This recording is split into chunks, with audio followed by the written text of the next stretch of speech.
Hello everyone, welcome back to another episode of GeoPod.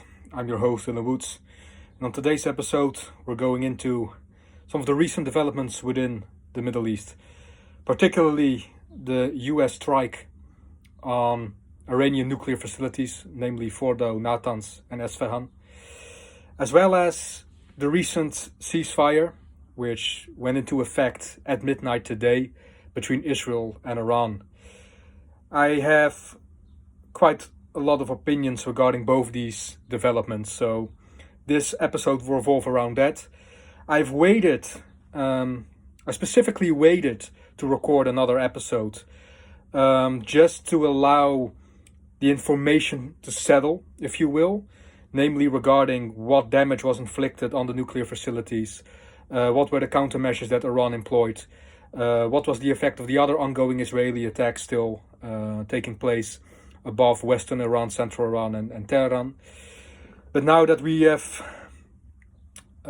more data has been available to us and more intelligence has been disseminated, I thought it fitting to record another episode, especially given the fact that the ceasefire between Israel and Iran went into effect today. So let's start off with the U.S. attack on Fordo, Natanz, and Esfahan. Well, obviously this was a long time coming, right? I mean, you cannot properly degrade Iran's nuclear program, or at the very least not to the extent that the Western world and the Israelis wish to accomplish, without utilizing the United States B-2 bombers. So the B-2 bombers struck Fordo, Natanz and Esfahan, three of the main nuclear facilities and nuclear enrichment plants pertaining to the Iranian nuclear program. Now, Fordo in particularly is very interesting, given the fact that it was by far the most heavily fortified and heavily protected nuclear facility Iran had, which pretty much could only be struck by severe bunker buster ammunition, particularly the GBU-57, the massive ordnance penetrator, which can reach up to 61 meters beneath the earth. Now, apparently Fordo was located at the very minimum 70 meters below ground. So already many people have started to cast doubt upon whether the GBU-57 would even be effective in order to severely damage Fordo, if not totally obliterate it. Well, in order to explain that, we have to delve a little bit into how bunker buster ammunition works, in particularly those munitions disseminated and executed by the B-2 bombers. So yes, in theory, the GBU-57 can reach a maximum of 61 meters on the ground. However, when fired in barrages or volleys, what actually happens is that the penetration, the hole, the crevice, the fissure, if you will, stretches deeper and deeper every time another bomb drops. So yes, if the first bomb, let's say, penetrates 50 meters, then the other one will make it 55. Then the following one will make it 60. And obviously, you can go on and on and on and on. So it's very likely that the GBU-57, if fired in barrages, can reach up to 70, 80 meters below ground easily. And that's exactly what the United States have done here. So what we have found out is that, not just according to military officials within the United States, but also a watchman pertaining to the Atomic Agency, have found that indeed the Fordo nuclear facility has been severely damaged. There are significant damages pertaining to the centrifuges and the infrastructure, the electricity plants, and every other element that allows Iran to enrich uranium at the rate it is done thus far within Fordo. Obviously, geospatial imagery has shown that prior to the United States strikes, 2 days and 1 day before, we saw massive trucks around the Fordo facility being loaded with materials and equipment. So yes, it's very likely that Iran has moved a significant amount of its centrifuges or of its other nuclear materials to another specified location. So yes, there is a certain amount of damage control that obviously had taken place here. But we must understand that what makes Fordo so significant is not just the uranium or the uranium that was already stockpiled there or that was already stored there. No, What made Fordo so significant was the fact that it relied on IR6 centrifuges. These are some of the most advanced centrifuges and can enrich uranium at a much faster rate than the IR2 or IR4 centrifuges. So obviously that stood as a huge threat, not just to Israel, but to the entire world in general, pertaining to Iran's nuclear weapon program.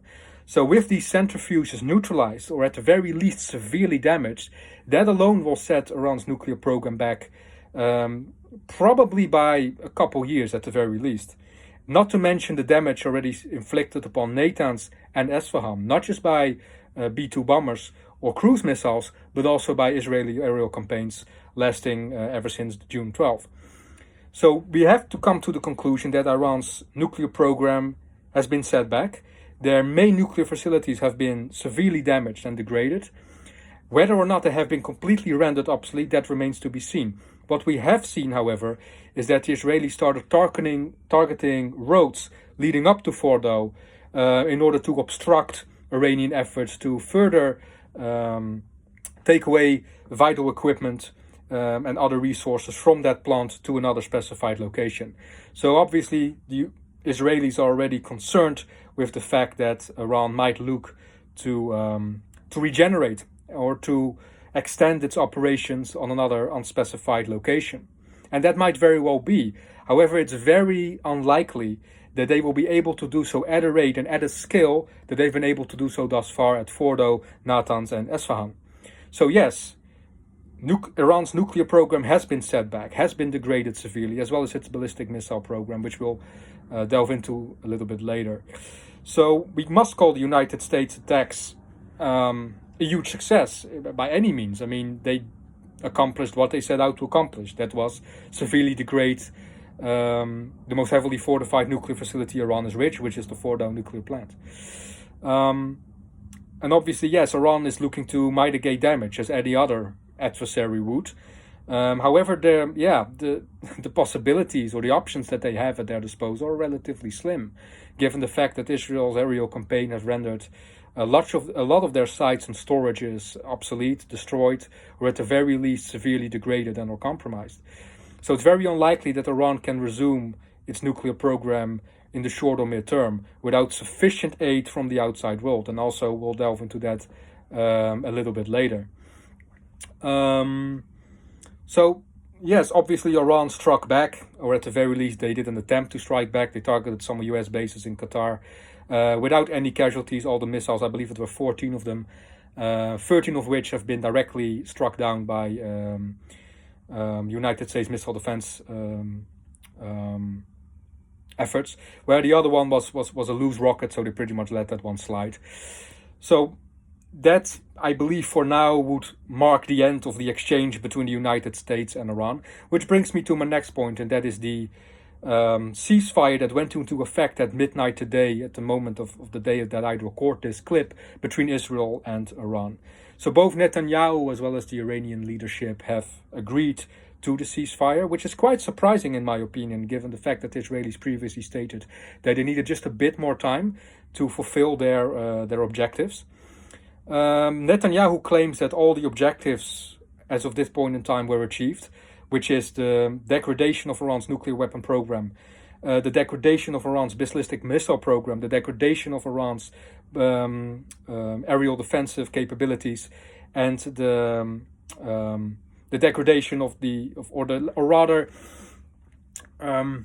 destabilization of the Ayatollah regime, if you will. It must be noted, however, that Iran, 4 hours after the ceasefire went into effect, still fired some missiles at Israel. There were explosions reported in both Tel Aviv as well as in Jerusalem. It's unclear at this point in time whether those were actual impacts made by Iran's missiles or silos of interceptors that fell from the sky. So that remains to be seen. There's not a lot of clear data pertaining that specific situation as of this point in time. But it doesn't really matter. What matters is this ceasefire, right? Now, obviously, Iran has the most benefits regarding this ceasefire. It will allow them, at the very least, an opportunity to regenerate. And And it will allow them to, well, save face. I wouldn't necessarily say save face, given the fact that they've suffered significant military damage over the course of Israel's aerial campaigns. But I have to say, and perhaps this is what I want to comment the most on regarding this ceasefire. I don't agree with it, and I know many of you might call me a warmonger, might call me anti-diplomatic, and that's all well and good. But let me explain something to you here. Iran, as of this point in time, is at its most vulnerable. Is at its most vulnerable it has ever been since the Ayatollahs came into power. Their nuclear weapon program has been severely degraded. Their ballistic missile program, severely degraded. Their launch capabilities, 2/3 of their launch sites, according to Israeli intelligence, have been destroyed. As of this point in time, they can no longer fire the same volleys and barrages as they could 2-3 weeks ago. At the very same time, their aerial defensive capabilities have been rendered obsolete. Their regime and its agencies have been severely destabilized. For me, it doesn't make sense to agree to a ceasefire now. Because what will happen is that Iran, first and foremost, like I said, Iran will be able to regenerate and recover. But not just that, Iran will do so with knowledge and experience as to how the Israelis, as well as the United States, go about in targeting their vital infrastructure. So obviously they will learn from this. They will adapt to future Western efforts, which will obviously make them a harder target. Now, obviously, the damage they've sustained over the course of Israel's aerial campaigns has been quite severe, and it will take them a significant amount of time to recover from that. But it's not impossible. Now, the Israelis have said that we will monitor the situation on the ground very closely, and if we get any notion that Iran is indeed regenerating or taking up its efforts to rebuild its nuclear program as well as its its ballistic missile program, we will undertake action. Still, to me, it doesn't necessarily make sense, given the fact that you know that that's what they're going to do, right? The objectives of the Ayatollah regime have been clear from the start, have been clear since the Islamic Revolution of 1979. It's anti-Western. It's, in the end, the overthrow of Western civilization, or at the very least, Western dominance within the geopolitical sphere. The destruction of Israel is definitely on that agenda, no matter how you interpret it. They've actively said so on multiple occasions. So it's not likely that they're gonna, let's say, divert from that path as long as the current regime stays in power. There was another very interesting development, that occurred hours before the ceasefire went into effect. And those efforts were led by former Iranian Prime Minister Hassan Rouhani. Now, Hassan Rouhani orchestrated a meeting in Coms between some high-ranking clerics and himself. And what they discussed there revolved around compromises to Israeli demands regarding their nuclear program and ballistic missile program. And they were willing to go as far as to not just go beyond Khamenei's back, but to possibly remove him from power should the need arise. That's how far the Ayatollah regime had been destabilized up until that point, making them incredibly susceptible to future efforts. Now, I've said this before, and I'll say it again. Not Iran's nuclear program, not Iran's ballistic missile program, stands as the most dire threat, not just to Israel, not just to the West, but to the Middle East. No, indeed, it is the Ayatollah regime, led by Supreme Leader Khamenei, that poses the greatest threats to not Middle East, Israel, and the Western world. You take away the Ayatollah regime, you take away, for the most part, or at the very least, the most diabolical part, of Iran's nuclear program, of Iran's ballistic missile program, and of Iran's proxy network that is still active and wreaking havoc across the Middle East. If we truly want a peaceful, stable, and prosperous Middle East, the Ayatollah regime needs to fall. And it's as simple as that. What we're doing now with the ceasefire is pretty much setting the conditions for a future conflict, and potentially the one after that.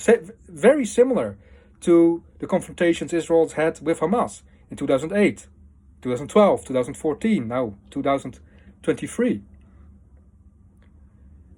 Time and time again, history has shown us that if we do not remove the cancer at its source, it will spread once more, this time further and more aggressively. And once again, people might call me a warmonger. And no, I do not believe that war should be your go-to. Absolutely not.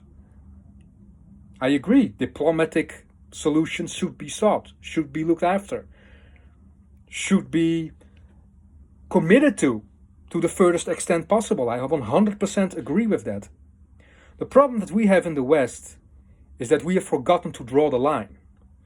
We have forgotten where to draw the line. We have forgotten to adapt.